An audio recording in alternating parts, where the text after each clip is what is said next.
제목을 엄마부터 시작하는 아토피 이겨내기로 잡은 이유는 아토피 환자분들을 보면 그 가족들이 다 알러지 관련 질환들을 앓고 계세요.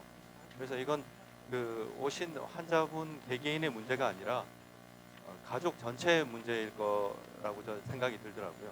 그래서 지금 당장 내 아이 아니면 내 남편 뭐 그런 내 가족 내 동생 치료하는 것도 중요하지만 결국에는 이 가족 전체 문제가 아닌가 하는 생각도 들고요. 그리고 내가 만약에 저희 환자분 중에서 이제 거의 아토피 때문에 아기 엄마가 한 분이 오시는데 오셔가지고 거의 한 달 정도를 계속 내내 우셨어요. 이제 결혼하고 아이를 낳고 이제 둘째 아이를 출산한 지가 얼마 되지 않았는데 이 아이조차도 이제 아토피 증상이 나타나는 거예요. 그래서 내 잘못 때문에 아이한테 이런 걸 전형의 어떤 그런 질병을 물려준 게 아닌가 싶어서 되게 마음 아파하고 또 아직까지는 우리나라가 이제 좀 여권 신장이 되곤 했는데 시어머니한테 그렇게 눈치가 보이는 모양이더라고요. 그래서 고개를 못 들고 다니시고 맨날 뭐 말만 하면 눈물을 뚝뚝 흘리시고 휴지를 거의 뭐 하나 다 써버렸는데 그래서 보다 보니까 그리고 또 나름대로 공부를 하다 보니까 아이를 갖기 전부터 내 아이를 갖기 전부터 이 알러지나 면역에 대한 준비를 해야 되는 게 아닌가 싶어서 제목을 이렇게 정해봤습니다. 그래서 최근에 제가 읽은 책이 있어요. 그 책을 보면 제가 제일 마음에 와닿았던 문구입니다. 건강의 차이가 인생의 차이다. 뭐 제가 의사라서 이걸 느끼는지 모르겠는데 자기 건강을 희생해가면서 열심히 업적을 이루는 사람들 많죠. 뭐 당장 또는 스티브 잡스 아이폰 하나로 가지고 세계상을 바꿨습니다. 그러나 췌장암에 걸려가지고 일단 가시고 말았는데 반대로 내 현재 삶을 만족하면서 가족들과 내 사랑하는 사람들과 함께 그렇게 사시는 분도 있어요. 하지만 많은 사람들이 이 양쪽에 다 잘 속하지 못하죠. 그냥 아파서 병원을 왔다 갔다 하면 시간을 낭비하는 사람도 있고 그 시간 낭비를 보다는 힘드니까 병원에 오시겠지만 내 몸이 힘들고 하니까 옆에 사랑하는 사람들한테 따뜻한 말 한마디 손 한번 잡아주기 힘들고 좋게 나가야 할 말이 짜증 섞인 말로 가기 쉽습니다. 그래서 이 내가 건강해야지 창조적이 되고 따뜻한 말 하나 좋은 에너지를 옆 사랑하는 사람한테 건네줄 수 있지 않을까. 그리고 그게 곧 서로 그런 교감 속에서 사랑하는 사람과 많은 시간을 보내고 많은 좋은 에너지를 확산시켜 나갈 수 있는 게 우리 인생이 아닐까 하는 생각에서 오늘 처음 그 문구를 정해봤습니다. 그래서 오늘 오신 분들 뭐 별 내용은 아니지만요 조그만 그런 단서라도 좋은 그런 기회가 돼서 인생의 차이를 조금이라도 바꿀 수 있는 그런 얘기가 됐으는 마음에서 적어봤습니다. 오늘 드릴 말씀은 목차는 아토피 피부염에 대해서 미국이 전 세계 의료 최신 트렌드를 이끌고 있는데 업투데이트라고 모든 의사들이 보는 그런 참조하는 게 있어요. 거기에 관해서 아토피 간략하게 설명드리고 그다음에 아토피 위험 인자나 발생 원인은 뭔지 그리고 우리 아토피는 습진성 병변이잖아요. 그래서 피부 장벽의 문제 그리고 유전자, 염증 그리고 후생 유전 뭐 이런 것들에 대해서 알아보도록 하겠습니다. 아토피 피부염은 아까 앞에 우리 최 교수님께서 말씀하신 것처럼 염증성 피부 질환을 알고 있습니다.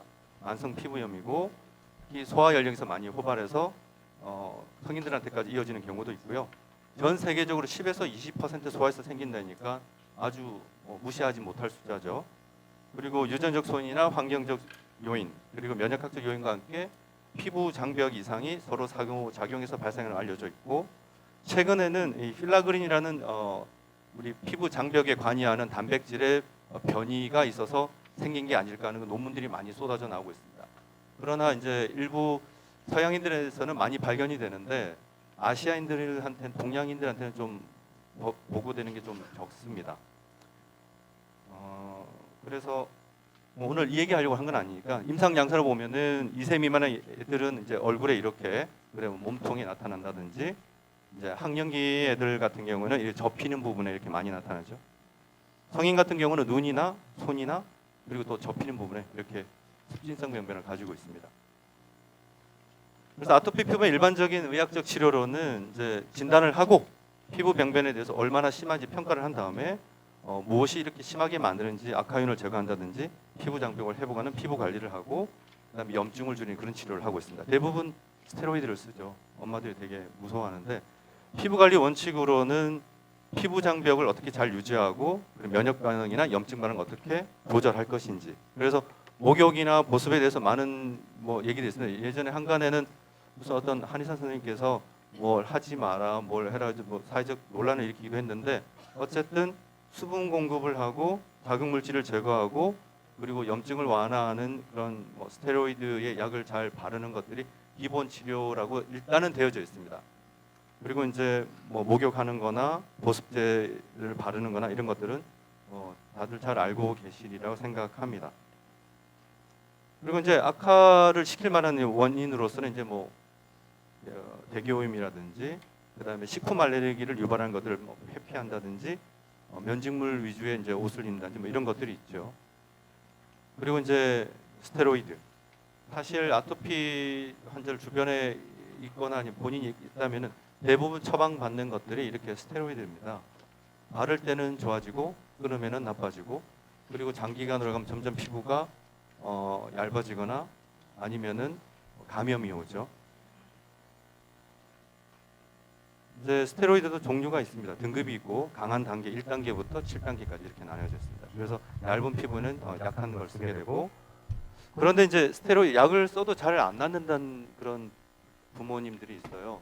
보면 스테로이드가 안 좋다 그러니까 정말 바르는데 인색하시거든요. 근데 정량을 바르는 거는 이렇게 성인 그 인덱 두 번째 손가락 마디에 하나 이렇게 쭉 짜는 단위를 1FTU라 그러는데 이 단위가 애들 몸 기준으로 얼굴에 바르는 양이고 몸엔 두 번 짜가지고 쓰는 그런 단위가 되겠습니다. 그래서 충분히 잘 발랐는가도 중요하게 되겠습니다. 그 외에도 스테로이드를 무서워하시니까 장기간 바르는 분들에 대해서는 이렇게 면역 조절제들이 있습니다. 그리고 자주 발생한 아까 접히는 부분 이런 데는 사전 예방요법이라고 주 2, 3회씩 재발부에 도포하는 그런 방법도 있습니다. 보조적 치료제들은 흔하게 피부과 가면 받는 그런 처방되는 약들이죠. 요즘에는 면역 억제제도 이제 나오고 있는데 무슨 막 이렇게 끝나는 약들이 있습니다. 대단히 비싸죠. 어떤 경우에는 1,000만 원 이상씩 1년에 치료비가 그렇게 들기도 하고 저희 병원에 오시는 환자분 중에서는 이분이 이제 그 연구 대상자 선정돼 가지고 몇 천만 원짜리 치료를 자기가 무료로 하겠다고 되게 좋아하시더라고요. 그래서 되게 좋아졌어요. 1년이 지나고 다시 찾아왔는데 약 끊고 났더니 그대로 재발이 되더라고요. 그래서 지금 일반적으로 현대 의학에서 얘기하는 이 아토피 치료는 치료가 일단 어렵습니다. 어려워서 치료 목적을 알레르기 행진이라 그래서 전신적 알러지 질환으로 가는 걸 막는 걸 목표에 두고 있습니다. 맨 처음에 피부 습진으로 시작해서 염증 반응이 되고 면역학적으로 활성화되면 이게 알레르기 비염이라든지 아니면 천식이라든지 이렇게 가거든요. 그래서 알레르기 행진이라고 이제 나이가 들수록 습진 같은 경우도 그렇고 그리고 비염이나 천식이나 음식 알레르기가 이렇게 발달될 수 있습니다. 지금 여기서 다시 보시면 음식 알레르기가 계속 나이가 많을수록 계속 더 증가되는 걸로 보이시죠? 그래서 위험인자 관점에서 본 아토피는 가족력이 있습니다. 가족들이 다 오늘 강의 제목처럼 가족력이 있고 그다음에 유전자 변이가 의심이 되고 한부모에서 알러지 병력이 있으면은 아토피 환자 일어날 확률이 2~3배, 양부모가 다 있으면 3배, 5배로 늘어납니다. 그리고 거의 30%에서 80% 환자에서 음식에 알러지나 아니면 어떤 민감성의 한 부분이 나타나는데요. 그래가지고 이제 엄마들이 이유식을 어떻게 한다, 시기를 늦춘다, 당긴다, 아니면은 임신기간 때 식이요법을 어떻게 했다 했는데 아토피 발생하고는 별 차이가 없다는 논문들이 있습니다. 그리고 1세 이전에 이렇게 뭐랄까 흙 만지고 놀고 애들 집에 그 애완동물하고 이렇게 키우고 그다음에 애들하고 이런 돌봄 센터 이렇게 같이 접촉을 많이 한 애들이 면역력이 좋아지더라 이런 논문도 있고요. 그리고 경수라고 하면 이제 보통 흔히 쓰는 수돗물이죠. 수돗물 사용하는 것보다 연수기 사용하는 것이 도움이 된다 이런 말들이 있습니다. 위험은 이제 간접 수분 아토피인데, 자, 이 말은 무엇이냐면 가족력 유전자가 있다는 게 결국 유전자와 관련된단 말이죠. 그리고 이 흙 만지고 놀고 이 균 감염에 노출된단 말은 면역 반응과 관련된다는 그런 얘기고, 그리고 칼슘 많은 이 연수상은 이게 이제 pH를 알칼리화 되니까 피부 장벽하고 관련된다 이 말이거든요. 피부 장벽에 있는 피부에 있는 pH 그 농도하고. 그래서 병의 발생적 관점에서 본 아토피는 지금 얘기한 것처럼 표피 장벽, 그리고 유전, 면역 조절 장애, 이 세 가지가 문제가 되지 않을까 싶어서 표피 장벽에 관여하는 이런 단백질에 대한 유전자 연구나 이런 것들이 많이 진행되고 있는 상황입니다. 그래서 다시 보면은 세 가지 주요 요소는 피부 장벽의 기능, 그리고 두 번째는 유전자, 세 번째는 면역 반응이 되겠습니다. 자, 그럼 첫 번째 피부 장벽부터 살펴보겠습니다. 피부 장벽은 우리가 이제 표피층 기저부에서 피부 세포가 이렇게 점점 자라 올라가서 우리가 맨 바깥층, 맨 위쪽에 있는 이렇게 각질층까지 해서 분화해가지고 나가서 나중에 때로 떨어져 나가는 거거든요. 그래서 이제 피부과 선생님들은 굳이 이 때를 벗겨가지고 피부 장벽을 약하게 할 필요가 있느냐. 아토피 애들은 더군다나 이 각질층이 약한데 그래서 때를 밀지 말라고 그러죠. 그래서 각질층, 그 다음에 과립층, 유국층, 기저층까지 이렇게 볼 수가 있습니다. 그리고 이 각질층을 오늘 얘기할 각질층을 잘 살펴보시면은 여기 보면 리피드 그러니까 뭐 지질 구조도 돼 있고, 그 다음에 케라틴이라든지 뭐 타이트 정션 우리 기능의학 하시는 선생님들은 타이트 정션 하면 저거 방에도 나오는데 어디 나? 예, 세포들끼리 연결시켜주는 그런 밴드가 되겠습니다.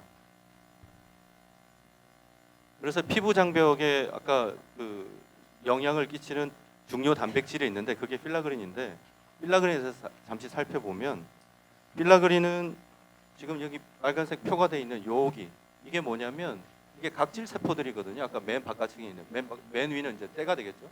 각질 세포 사이에 어떻게 이루어졌냐면 여기 각질 세포 막이고 여기도 막이고 각질 세포를 연결시켜주는 데스모즘이라는 거고, 그리고 요 밑에 있는 게 필라그린입니다. 그래서 이 필라그린이 어떻게 만들어지나 보면은 이게 이제 과립층에 이제 각질 세포층 되기 직전에 분화하기 직전에 이제 과립층에 이 케라토 하이알린 그래뉼이라는 게 있는데 거기서 이 필라그린의 이제 전구 물질들이 나와요. 그래서 이제 점점점 이렇게 잘라지고 케라틴하고 같이 있다가 분화가 돼서 결국에 또 이렇게 아미노산하고 뭐 아르기닌도 나온다고도 하고, 그다음 UCA, PCA가 이렇게 해서 결국 필라그린이 이렇게 분화가 이렇게 대사가 됩니다. 그런데 이 UCA가 자외선 흡수하는 기능을 하고 PCA는 우리 수분을 유지하는 그런 중요한 구성성분이거든요. 그러니까 필라그린이라는 이런 피부 장벽을 담당하는 단백질이 이상이 있으면 이 수분 유지나 이 보습이 안 되는 거죠. 자외선에도 약하게 되고. 그래서 우리가 이게 피부 장벽에 손상을 입게 되는 기전의 뭐 물리적 손상이 있거나 화학적 손상이 있거나 세균 발생하거나 이래서 이 장벽이 유지가 안 돼서 수분을 잘 못 가둬줍니다. 그래서 진물이 흐르고 그렇게 될 수가 있죠. 그래서 피부 장벽에 기능이 생기면은 건조하고 자극감이 오고 피부를 긁게 되고 피부에 있는 세균이나 알러지 항원이 피부 침투해서 염증이나, 그리고 이 염증이 결국은 피부 아래에 있는 혈관을 통해서 전신적인 면역 반응으로 이어지게 됩니다. 가려움 유발하는 과정의 한 예를 또 살펴보면 필라그린 단백질이 아까 감소하게 되면은 장벽 손상이 오고 수분 손실과 그리고 NMF라고 하는 이제 수분 손실을 막아주는 이런 성분이 감소하게 돼서 건조 피부가 되고 뭐 이런 그 항인 미생물의 펩타이드가 감소하게 되면은 균이 자라게 됩니다. 이렇게 원래 정상적으로 있는 이런 균들이 집락을 이루게 되고 얘네들이 분비하는 독소 때문에 면역 반응으로 인해서 가려움이나 발적을 이제 되는 악순환이 되죠. 그래서 필라그린 감소하면 이제 정리를 하면은 수분 감소, 미생물 방어력 감소, 염증, 피부암까지 증가하게 됩니다. 자, 그러면은 필라그린 감소의 원인은 뭔지 아까 유전자 얘기를 했잖아요. 그럼 유전자만 문제냐? 이 아토피가 발생하고 악화되는 원인 중에 두 가지 가실로서 지금 한창 논쟁이 있는데 하나는 유전설 때문에 유전 때문에 그런 거다라는 얘기가 있고 아까 필라그린 피부 장벽을 만드는 거. 두 번째는 아니다. 내적에서 나오는 염증 때문에 피부 장벽에 손상이 온다. 그런 얘기가 있습니다. 물론 아까도 언급했지만은 동양인에서는 필라그린이라는 이 유전체 그런 변이가 많이 발견되지 않거든요. 그래서 두 번째 가설에도 우리가 힘을 줘 생각하는데 오늘 또 주제가 염증 이런 것들이잖아요. 그래서 지금 말씀드린 그런 디베이트, 그러니까 서로 논란이 있는 이런 얘기입니다. 안에서 밖으로, 밖에서 안에서 원인이 뭘까? 이것도 다시요. 그래서 필라그린 유전자 변형이 있든지 없든지 면역 매개가 되는 피부 염증은 심각한 아토피부에서 나타난다는 논문입니다. 그래서 필라그린 유전자 변형이 일단 생기면 후생 유전, 지금 다음에 설명드릴 얘기인데 이게 대를 이어서 유전이 될 수 있다는 얘기입니다. 자, 그럼 후생 유전 아까 언급을 이게 무슨 말이냐? 요즘 기능의학을 하는 의사들 사이에서는 이 후생 유전에 대해서 많은 관심과 이걸 치료하기 위해서 이제 라이프 스타일 얘기도 하고 이런 얘기들 많이 하시는데요. 그 후생 유전학이나 에피제네틱스는 에피는 그리스어로 온 또는 오버라는 의미로 결국에는 우리가 유전자 배열의 어떤 선천적 유전적 이상이 없더라도 질병의 형태에 영향을 미친다는 유전적인 현상을 얘기하는 건데 예를 들면 환경이나 라이프 스타일에 의해서 이게 바뀔 수 있다는 얘기입니다. 즉 우리가 일반적으로 이제 여기 미군하고 북한군 저기 우리 한국군의 그 차이를 보이고 있는데 인종적으로 이런 코카시안 쪽에서는 확실히 크잖아요. 이건 뭐 환경적 변화를 한다고 해서 그 벽을 넘기는 힘든데 이런 식생활이나 이런 변화만으로도 우리나라 군인과 북한군의 이런 신장의 차이가 있더라는 뭐 그런 얘기입니다. 그래서 나쁜 음식을 먹으면 내 스스로가 염증이나 이래서 변하고 그게 이런 유전자 변화, 후생 유전의 변화가 내 다음 세대까지 이어주게 된다는, 물려주게 된다는 그런 개념인데요. 그러나라고 해야 되나? 우리가 엄마로부터 아까 얘기를 했잖아요. 저희 진료실에 와서 눈물을 흘리시면서 지내던 그 엄마가 이거는 그러면 내 아이의 준 것 때문에 얘는 이제 더 어쩔 수 없는 건가? 그런 자괴감에서 벗어날 수 있는 이 비밀을 오늘 얘기 드리고자 하는 겁니다. 이런 후생 유전학의 얘기는 비록 우리 부모로부터 어떤 유전 형질을 물려받았다 하더라도 그 내 부모님이 암이 걸려 있고 암 환자고 내 부모가 알러지 환자라 할지라도 내가 어떻게 될 건가 하는 운명은 나 자신에게 달려 있다는 그런 메시지입니다. 또 후생 유전의 관점에서 보면은 세포 분화나 발생이나 유전자 발현은 이 유전자 우리 염색체 한 번쯤 보셨을 겁니다. 그래서 이 염색체 이 유전자 이중 나선 구조로 돼 있다 그러잖아요. 이걸 조절하는 것들이 유전자 발현을 조절하는 게 우리가 메틸레이션이라는 거, 아세틸레이션, 그다음 히스톤의 뭐 이런 변이 이런 것들로 설명을 하는데 이 꼬여 있는 유전자 DNA 염색체의 실타래를 풀었다가 조였다가 뭐 이런 데를 관여하는 걸 우리가 메틸레이션 지금 얘기했던 그런 얘기입니다. 여기 영향을 주는 것들이 지금 빨간 네모에 있는 것들인데요. 이 메틸레이션에 영향을 주는 것들을 보면은 발달 단계에 있어가지고, 그러니까 임신 때나 아니면 유소아기 때 어떤 그런 영향을 줄 수가 있고, 환경 호르몬과 환경 독소 그리고 화학물질이나 약물들, 노화, 식생활 자체가 여기에 영향을 준다는 겁니다.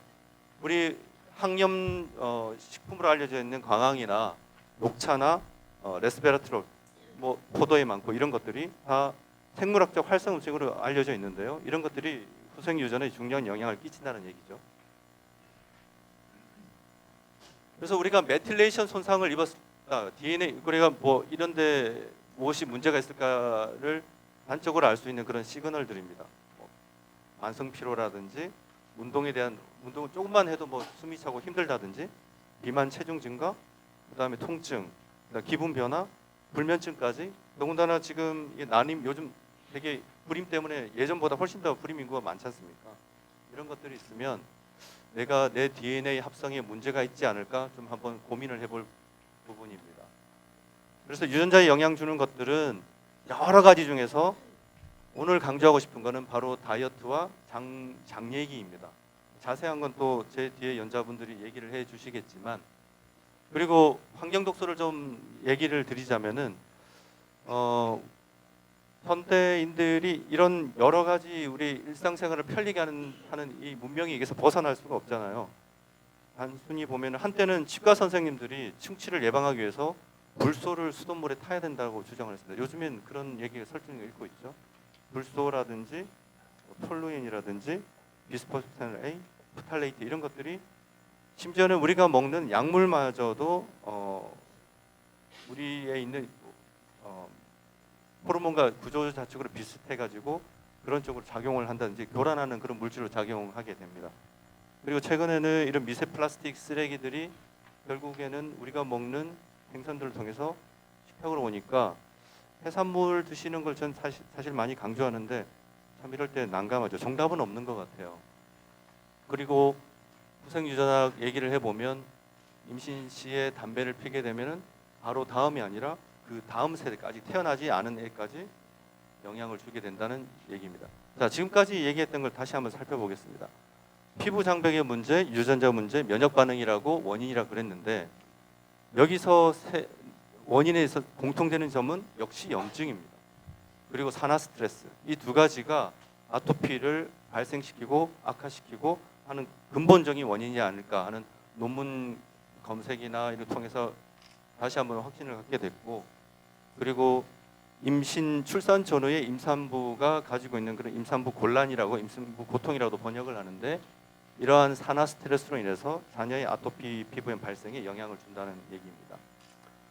그러면 무엇이 이런 산화 스트레스를 유발하는지 다시 말씀드리지만 염증입니다. 그리고 환경 호르몬과 환경 독소, 히스타민 증후군, 척추 불균형으로 인해서 자율신경계 불균형이 오고 이를 통해서 우리 소화 기능에 장애가 오면은 이 씹어러 적힌 거는 결국 장내 미생물 얘기거든요. 나쁜 미생물의 과증시켜 가지고 장내 면역 환경을 나쁘게 만드는 거고, 가에 설명됐던 이 가쪽에 있는 것들은 어떤 검사를 통해서 이런 것들을 알아볼 수 있는가 하는 그런 내용들입니다.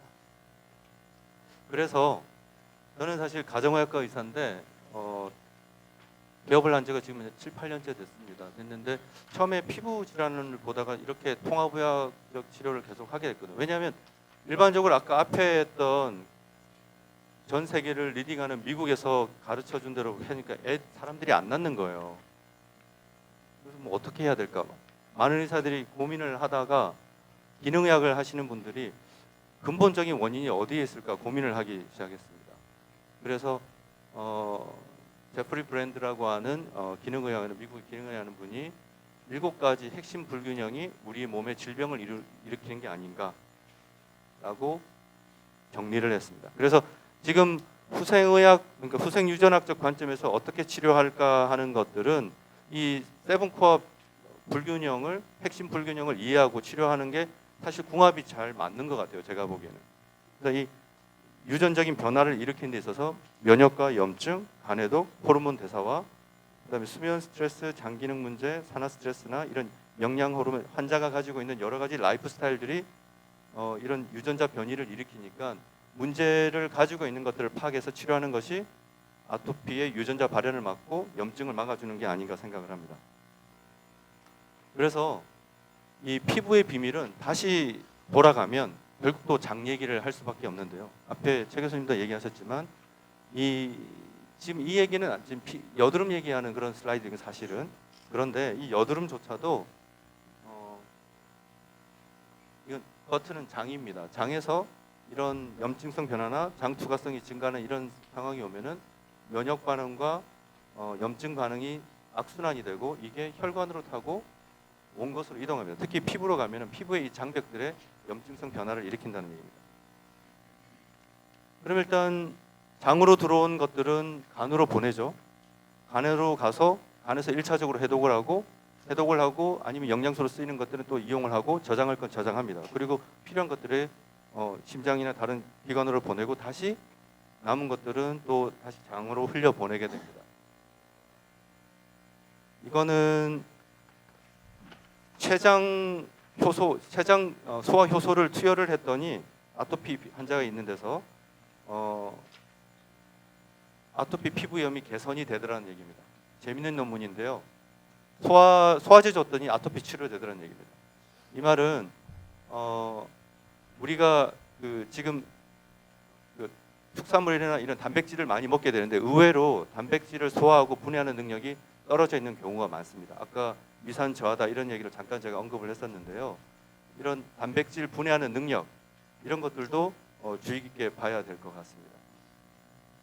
그리고 이거는 수면 부족이나 스트레스 관리가 되지 않아도 이런 탄수화물이나 가공식품을 갈망하게 된다든지 장내 미생물의 불균형을 초래한다든지 그리고 이로 인해서 장누수 같은 장면역이 악화가 되고 그 자체가 염증이나 면역 반응이 피부 염증으로 이어진다는 얘기입니다.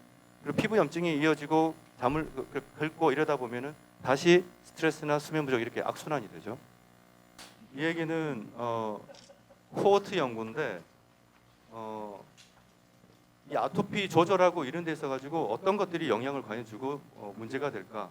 유전이냐, 모유 수유를 했냐, 흔히 많이 관심을 갖는 그런 내용들입니다. 그래서 봤더니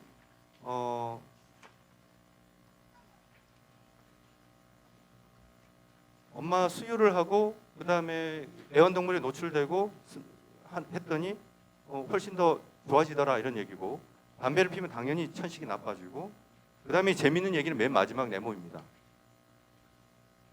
우리가 채식 많이 하잖아요. 건강하다고. 채식만 열심히 했더니 그리고 또 열심히 소구하는 식단을 했더니 이 습진이 안 좋아지더라는 얘기입니다. 의외로. 왜 그랬을까요?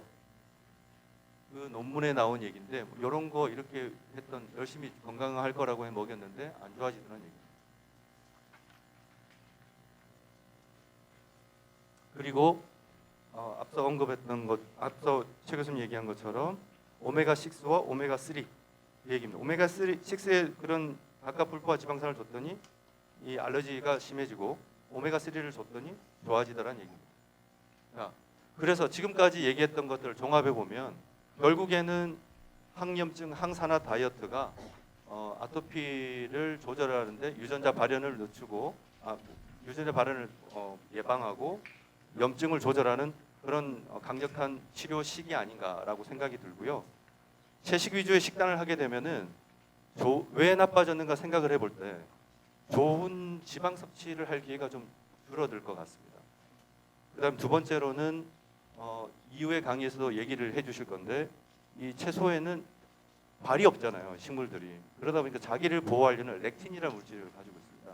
그래서 이 렉틴 때문에 염증을 유발할 수 있는 그런 이슈가 하나가 있고요. 하지만 조리법을 열을 가하거나 하면 렉틴이 좀 줄어들거든요. 그다음 세 번째로 이 오메가3와 6의 균형을 깰 수 있다는 거. 채식에서 좋은 줄 알고 열심히 했는데 우리 주변에 보면은 요리를 할 때 기름을 많이 사용하게 됩니다. 근데 대부분 있는 기름들이 다 뭐 콩기름이고 옥수수 기름이고 다 식용유들이 다 그런 것들이거든요. 이런 애들이 오메가6가 많습니다. 그래서 대부분의 식물성 기름이 이것도 뭐 얘기를 하면 이 기름만 가지고도 할 얘기가 정말 너무 많은데 일상생활에 이제 우리가 잘못된 패러다임을 알고 있는 게 마트에 가면 깔려 있는 것들이 다 염증을 유발하는 기름 제품들이고 그리고 그 매대에 놓여 있는 것 자체가 저지방 우유잖아요. 그러면 건강할 줄 알고 사실은 아닌데. 두 번째는 이런 채식을 하다 보면 탄수화물 위주의 식사를 할 경우가 상당히 많습니다. 탄수화물을 하게 되면 인슐린 저항성을 유발한다든지 염증을 유발하는 그런 계기가 될 수 있습니다. 그래서 오늘 얘기 드린 거는 클린 LCHF, 클린 저탄고지를 말씀드리는 겁니다. 무조건 우리가 탄수화물 줄이면 되고 그런 뭐 지방을 먹으면 된다 그래서 햄이나 뭐 이런 것들 먹는 소시지나 이런 것들을 먹게 되는데 일시적으로 단기적인 효과는 있을지 모르겠지만 우리가 지금 얘기하는 게 만성질환이잖아요. 만성염증을 줄이는 데는 조금 고려해 봐야 되지 않을까 싶고요. 그래서 케토제닉은 모든 게 끝 아니라 더티 케토시스는 오메가6를 유입해낸다든지 환경 호르몬이나 환경 독소에 유입될 수 있는 그런 기회를 제공할 수 있다. 마지막으로 첨언을 하자면 비타민 D와 아토피 답은 보면 된다. 용량은 열량에 따라서. 자, 여기까지 이제 달려왔는데 마지막입니다. 그러면 뭐 어쩌라고? 그래서 얘기했던 대로 피부 장벽 관리를 한 데는 피부 보습과 염증 관리를 하자. 두 번째, 건강한 유전자 관리를 위해서는 염증하고 이런 산화 스트레스 조절해야 되겠죠. 그리고 정제 탄수화물 제한하고 좋은 지방 섭취하고 환경 호르몬 제한하는. 우리가 여자분들 화장품 쓰실 때 뭐 발립색 좋고 흡수 잘 된다고 좋아할 게 아닙니다. 화학 물질들이 내 몸에 더 많이 들어온다는 얘기죠. 여자분들은 남자보다 지방이 많잖아요. 그럼 그런 환경 독소들은 다 지방에 누적이 됩니다. 빠지지도 않고. 세 번째로는 면역하고 해독력을 올리려면 결국 기승전 장장장, 장이 문제입니다. 장간 해독을 하는 거, 그다음에 해독하는 라이프스타일 저는 환자분들이 늘 얘기를 하는데 식이섬유 변비 없게끔 뭐 식이섬유가 반드시 변비에 뭐 도움된다고 하는 좋은 논문도 있고 나쁜 논문도 있지만 장내 미생물을 위해서 충분한 식이섬유를 먹고 하루 물 2리터, 3리터 해야지 콩팥으로 잘 배출이 될 거 아니에요. 오줌으로. 그다음 유산소 운동을 해야지 땀으로 배출될 거고 사우나나 반신욕 조기도 마찬가지고 오래 씹어야지 침으로 잘 나오겠죠. 그래서 해독하는 라이프 스타일을 유지하는 거 그리고 건강한 자율신경 유지하기 위해서 척추 바로 세우기, 척추코 운동을 제안하고 싶고요. 그리고 수면과 스트레스 관리를 통해서 브레인 밸런스를 맞추는 것이 도움이 되겠다는 말씀을 드립니다. 다시 한번 장과 피부는 연결됐다는 말씀을 드리면서 오늘 발표 마치도록 하겠습니다. 감사합니다. 네, 수고하셨습니다. 숏체인 패티시드가 이제 몸에 들어오면 그 가세 이뮤 시스템에서 아까 말씀하신 GPR43가 활성화되지 않습니까? 거기서 이제 우리가 이뮤 시스템이라든지 리버라든지 이런 데서 이제 메타볼리즘에 좋은 걸로 보고 있고 그것이 이제 결국은 당뇨의 관리에 굉장히 중요하다 이렇게 이해를 했고요. 그중에 이제 C2하고 C3하고 C4 아까 그 말씀하신 아세틸리트는 뇌에 자극을 해서 이제 식욕을 더 억제한다고 이해를 했고요. C2가 프로프에네이트라고 알고 있는데요. 그거하고 C4 노치레이트의 그 작용은 어떤지 궁금해서 일단 장내에서 이제 일어나는 건 주로 파이버 소스들이 이제 가장 중요하게 셔체인 패티엑스들을 만들 수가 있겠죠. 그래서 이제 미생물들에 의해서 그것이 되어지는데 아세틱이나 프로피온이나 뷰티릭 그러니까 아세틱이나 탄소가 2개, 아세틱 프로피오닉 3개, 4개에 따라서 사실은 펑션이 다릅니다. 제가 오늘 시간 관계상 그런 얘기는 정확히 안 했지만 바로 C2를 가지고 가장 많이 연구된 것은 이 먹는 피딩 센터와 세타이어 센터에 영향을 줘가지고 우리가 이제 조절을 해주는 그런 걸로 되어져 있고 C3나 C4는 주로 연구되어진 것이 장내의 면역 시스템에 영향을 주는 거로 이렇게 되었습니다. 그래서 제가 아까 장내 면역 시스템 조금만 주로 얘기를 했던 것은 사실은 아세틱보다는 프로피오닉이나 뷰티릭 쪽에 되어져 있는 것인데 이제 우리 그 반추가축 소, 염소, 양 이런 4개 위를 가질 경우에는 이 반추위 내에서 그런 아세틱이나 프로펜이나 뷰티릭을 우리 섬유소를 먹게 되면 미생물들이 관여해가지고 그것을 만들거든요. C2, C3, C4. 그래서 이제 우리가 여러분들 젖을 많이 생성해서 거기에 뭐가 유지방이 많이 가게 하려고 하면 C2를 많이 만들게 우리가 노력을 합니다. 그 C2를 많이 만드는 이유가 바로 피딩 센터와 세타이어 센터에서 가서 먹으라는 명령을 해주는 피딩 센터를 액티베이션 자극을 주거든요. 그래서 먹게 이제 이렇게 해주고 그렇게 해가지고 이제 우리 몸을 조절하는 것이고 C3나 C4의 경우에는 이제 우리 한우 우리 김홍길 회장님 하시는 한우 쪽에서는 몸의 체지방을 축적시켜주는 호르몬으로 그러니까 저 지방산으로 알려져 있습니다. 근데 그것이 이제 단위가축 우리 사람을 포함해가지고 단위가축 뭐 돼지가 됐던 뭐 이런 것들의 경우는 그것이 어디서 그 역할을 하냐면 소장에서 밑에서 소장 말단서부터 대장에서 이제 주로 미생물들에 의해서 일어나거든요.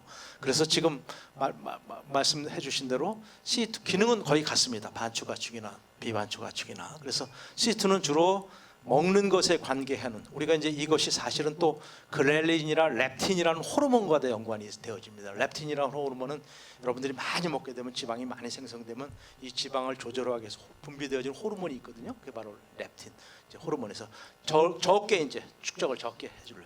그렐린은 많게 해주는 그런 서로 같이 이렇게 해가지고 이게 되어지는데 바로 그 아세테이트 CHCOOH가 그런 역할을 해주는 것이고 C2H5COH나 C3H7COH 프로피온이나 뷰티릭은 면역 시스템을 해서 T셀 특히 T셀 쪽에 자극을 먼저 주고 그 다음에 B셀에 자극을 해서 아까 얘기하신 T셀에 의한 사이토 T셀을 액티베이션 시켜서 병으로를 잡아먹게 해주는 역할 그 다음 B셀을 작동시켜서 그 B셀은 자기 혼자만 작동하는 것이 아니라 아까 T셀의 도움을 받아가지고 그 B셀을 플라즈마 셀이라는 셀로 바꿔줍니다. 그럼 플라즈마 셀은 바로 이제 B셀 면역 시스템에 해주는 가장 이제 머추어한, 그러니까 생성이 잘 될 수 있게 이뮤노글로불린 엔티바디를 많이 만들 수 있도록 해주는 거거든요. 그래서 이제 그렇게 되어져서 제가 생리적으로 설명을 했는데 사실은 그렇게 많이 연구가 되어져 있지는 않은데 지금과 같이 그렇게 설명들을 되게 지금 많이 하고 있습니다. 답변이 됐는지 모르겠습니다. 저희 딸이 사실 채식주의자이기 때문인데 채식주의자 같은 경우는 어떻게 균형을 맞춰야 되는 건지 좀 알려주십시오. 장내 미생제 장애 문제잖아요. 저는 항상 LCHF를 할 때 의사 선생님 도움을 꼭 받으라고 합니다. 그래서 뭐 저희 연구실의 경우에 갔다가 분 같은 거 갖다가 바로 분석하게 되면 아까 얘기한 이런 유산균 교통의 퍼센테이지가 어떻게 되어지고 포미큐터스라는 이런 종에 어떻게 되어지고 이렇게 할 수도 있지만은 의사 선생님을 도우게 되면 요새는 다 의사 선생님들이 해가지고 장내 미생물 균층이 어떤 그러니까 종까지는 안 가지더라도 은광목과 속정이라고 그러죠 우리 저 고등학교 친구입니다. 근데 경제학을 공부한 사람이라 좀 무식하게 질문한 것 같은데 하여간 어쨌든 의사 선생님 도움을 받아가지고 그렇게 하면 되고 딸내미는 빨리 여기 데리고 와가지고 여기서 교육시키는 것이 척경입니다. 그거 딸내미 그렇게 교육해가지고는 안 됩니다. 그러니까 종합검진을 갖다 매년 받아도 그런 거에 대해서 아니 그러니까 그런 것에 포커스를 맞췄어. 그러니까 먼저 LCHF 하시는 의사 선생님들 명단 다 있어요. 거기에 들어가서 어떤 선생님 집이 어디니까 나는 어디에 가겠다 알겠습니다. 해서 그런 것에 포커스를 맞춰서 해버리면 됩니다. 근데 딸내미를 빨리 데리고 왔어요. 여기서 교육시키는.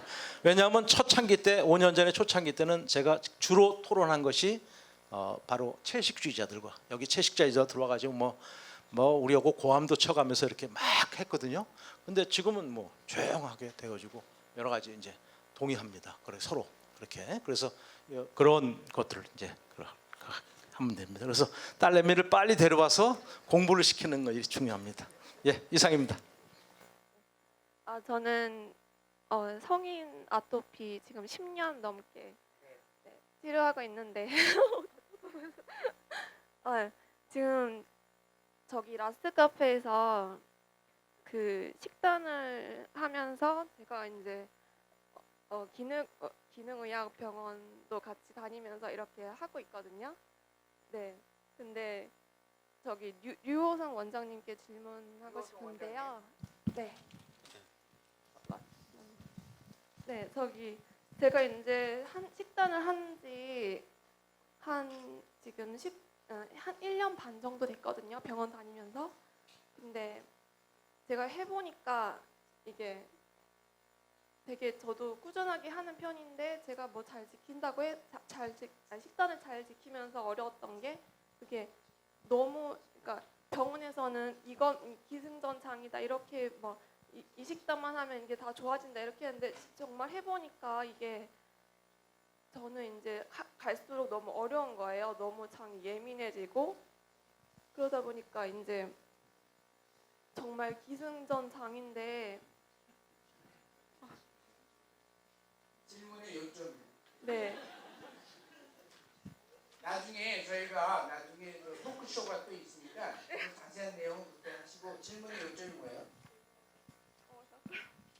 아니 그게 단점을 이렇게 얘기를 그러니까 그걸 해결하는 방법을 구체적인 그거는 없는 건지. 후생유전학을 제가 공을 들여가지고 이렇게 길게 어려운 내용인데도 풀어서 말씀드린 이유는 엄마가 눈물을 흘릴 필요가 없다. 그 얘기를 전달해주고 싶었던 거예요. 근데 사람마다 사실 좋아하는 음식 다 다르잖아요. 그리고 논문에도 보면 장내 세균이 변화에 따라서 살찌는 사람도 있고 뭐 살 빠진 뭐 이런 논문들도 있고 있듯이 요즘에는 그 세컨드 브레인이라고 해서 장을 얘기하는 게 아니라 오히려 퍼스트 브레인이라고까지 얘기를 하거든요. 그래서 저는 또 기능의학 치료를 하다 보면은 문제들이 상당히 많이 나와요. 그래서 처음에는 이걸 다 치료하려고 덤비다 보니까 약들이 정말 많아집니다. 약 먹다가 배불러서 뒤지겠다고 그러시던데 그래서 요즘에는 좀 생각을 바꾼 게 이것도 전략적으로 접근해야 되겠다. 환자분들이 제일 우선시하고 힘든 문제부터 좀 해결해 보자. 그래서 제가 잡은 건 저는 장이었어요. 근데 그 막 식단을 갖다가 되게 따라하기 힘든 경우가 있다고 이제 그 모두가 공통적으로 느끼는 겁니다. 그 뭘 먹어야 되고 뭘 먹지 않아야 하다가 그 숲에서 길을 잃어버리시거든요. 그래서 원칙적으로 보면 염증을 줄일 수 있는 그런 다이어트들하고 아까 항산화 다이어트들은 알려진 것들이 꽤 있습니다. 그래서 저탄고지 식사가 도움이 되는 거는 염증을 줄일 수 있는 거예요. 일단은 기본적으로. 그다음에 그 외에 오늘 얘기는 안 하고 잠깐 제목만 얘기했는데 히스타민 증후군이라든지 아까 소화제만 먹어도 좋아진다 그랬잖아요. 그래서 고기 먹으면 좋아질 줄 알고 어떤 분들은 했는데 어떤 분들은 위산 분비가 적어져가지고 이게 소화가 안 되고 그 소화 안 된 단백질이 장으로 넘어가는 거예요. 그래서 이게 발효나 좋은 쪽으로 가지 않고 부패나 가스를 많이 생긴 이쪽으로 가거든요. 그래서 단계적으로 너무 욕심내지 마시고 한 몇 주 해 보면 이게 내가 뭔가 문제 있다는 걸 알게 돼요. 그래서 원칙적인 면에서 접근을 하시고 너무 그러니까 정답은 없느냐라고 얘기하는데 사람마다 아까 소화효소 문제도 있고 그런 염증을 유발하는 식사를 하고 있다든지 탄수화물 위주를 하고 있다든지 렉틴의 문제를 사실 다양하기 때문에 쉽지는 않습니다. 그러나 원칙 제목을 두고 내가 혹시 그걸 하고 있지 않는지를 찾아보면은 조금 더 도움이 되시지 않을까 싶습니다. 그리고 하나만 너무 고수하지 마세요.